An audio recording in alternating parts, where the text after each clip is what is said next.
হাই friend, আজি ধুনীয়া এটা বস্তু বনাব লৈছোঁ আৰু এয়া কেৰাহী গৰম হৈছে, তেল দি দিছোঁ আৰু এয়া দিছোঁ গৰম মছলা আৰু চাওকচোন এয়া হৈছে তেজপাতা, মানে ডাঠি হয়। ইয়াতে তেজপাতা পোৱা মানে বহুত কঠিন, এইটোৰ কাৰণে মানে ডাঠিকৈ দি দিছোঁ আৰু সৰু এটা। এয়া গৰম মছলা দি দিলোঁ ধুনীয়াকৈ। এতিয়া দিম পিঁয়াজ দি দিলোঁ ধুনীয়াকৈ আৰু পিঁয়াজখিনি অকণমান সময় ভাজি ল'ম ভালকৈ। বহুত বেছি নাভাজো, মানে 2-1 মিনিটমান ভাজি ল'ম এনেকৈ বনাই দিম ধুনীয়াকৈ। আৰু এয়া বস্তুটো হৈছে এইটো আজি চাওকচোন। আৰু এইটো কোনে কোনে খাই ভাল পায় জনাবচোন। এয়া হৈছে মানে মুৰ্গীৰ ঠেং, বহুত মানে ভাল লাগে খাই।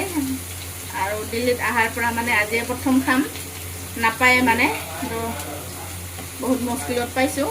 তো এতিয়া ধুনীয়াকৈ বনাম। এয়া পিঁয়াজখিনি আমাৰ ভাজা হৈ গৈছে। মই বহুত বেছি নাভাজোঁ পিঁয়াজখিনি, অকণমানে ভাজি ল'ম। এয়া পিঁয়াজখিনি ধুনীয়াকৈ ভাজা হৈ গৈছে। এতিয়া আমাৰ মেইন বস্তুটো দি দিলোঁ। আজি আৰু মানে একদম মজাকৈ খাব পাম বহুত দিনৰ মূৰত স্পেচিয়েল বস্তু।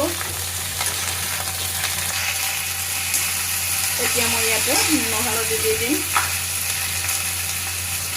আৰু অকণমান গ্ৰেভি টাইপৰ কৰিম। এয়া নিমখ দি দিলোঁ, এতিয়া দিম হালধি। ধুনীয়াকৈ লৰাই দিম,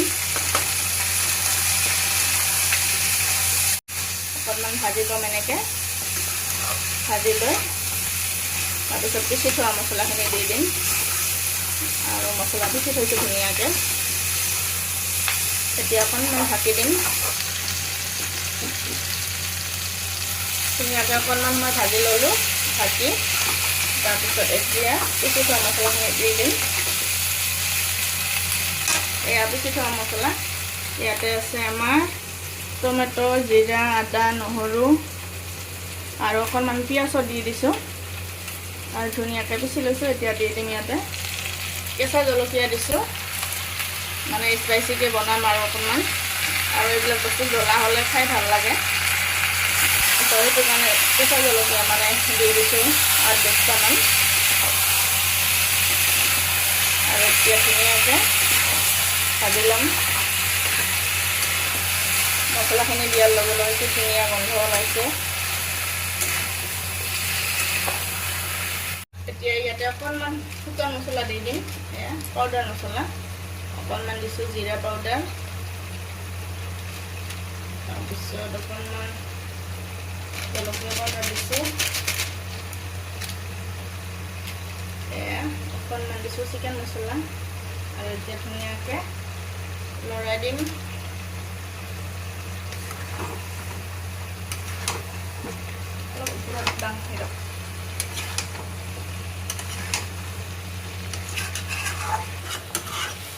ধুনীয়াকৈ ভাজা হৈ গৈছে আমাৰ মুৰ্গীৰ ঠেং। আৰু চাওকচোন কিমান ধুনীয়া হৈছে, দেখিয়ে খাওঁ খাওঁ লাগিছে ন। আৰু কোনে কোনে ভাল পায় জনাব কিন্তু দেই। মই কিন্তু ভালে পাওঁ খাই, বেয়া নাপাওঁ। এতিয়া আৰু অকণমান সময় এনেকৈ ভালকৈ ভাজি ল'ম।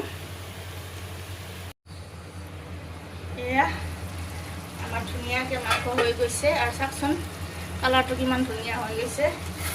এতিয়া এনেকৈ লৰাই দিছোঁ ধুনীয়াকৈ আৰু হৈয়ে গ'ল। এতিয়া মই গেছটো অফ কৰি থৈ দিম, অকণমান গৰম মছলা দিম, দি পেলাই গেছটো অফ কৰি থৈ দিম।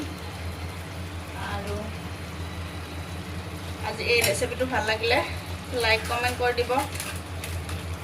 আৰু চাওকচোন কিমান ধুনীয়া হৈছে, খাবলৈ যে আৰু কিমান টেষ্টি হ'ব, দেখাতে মানে কেনেকুৱা লাগি গৈছে। আৰু গোন্ধ যে ইমান ভাল গোন্ধ ওলাইছে, মজা একদম। এতিয়া মই গেছটো ওপৰত থৈ দিম আৰু এয়া হৈ গ'ল আমাৰ আজিৰ ৰেচিপি ধুনীয়াকৈ।